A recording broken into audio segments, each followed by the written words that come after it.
Are you concerned with sentient artificial intelligence, and in terms of its military applications, in terms of there's a lot of concern that what we're experiencing now with, particularly when you talk about Yemen, with drones, with these piloted things, that what you're going to have is autonomous weapons in the future, where you're just going to be able to literally release killer robots. I'm very concerned about artificial intelligence and how quickly this technology is evolving with very little oversight or even understanding at the highest levels of our government about both what the opportunities are that it presents and also the very real dangers of this technology being weaponized and how quickly that could spiral out of control. What could we do to stop artificial intelligence from spiraling out of control? In particular, what could we do to stop autonomous weapons? So what a lot of people are really concerned with. Did you watch that show Black Mirror? Mm-mm.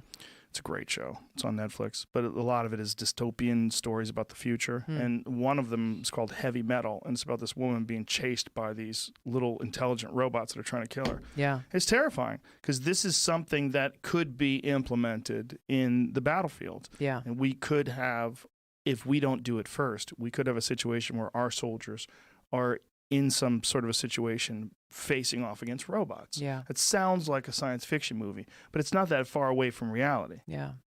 I think this is one of those things that kind of leaders in the global community have to recognize, that just like with the nuclear arms race, once you start on this race, I mean, there are no winners in a nuclear war. Everybody loses in that scenario. And I think there's a similar approach that needs to be taken to the dangers of artificial intelligence being weaponized and coming together as a kind of a global community to say, hey, this is something that could potentially, if put in the wrong hands, endanger all of us, and find the best approach to deal with that.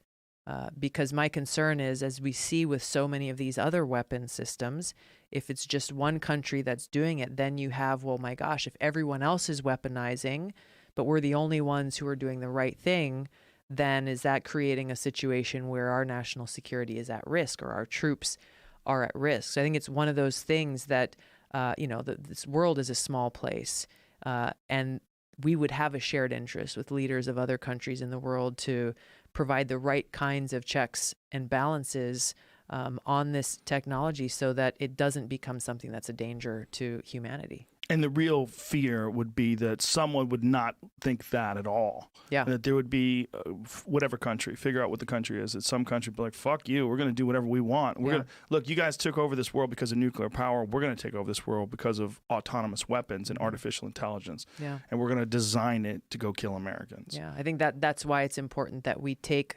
a global approach to this. Yeah. And because otherwise I think you end up with that scenario, and where you just, this race begins and then there's no way to stop it and it's too late.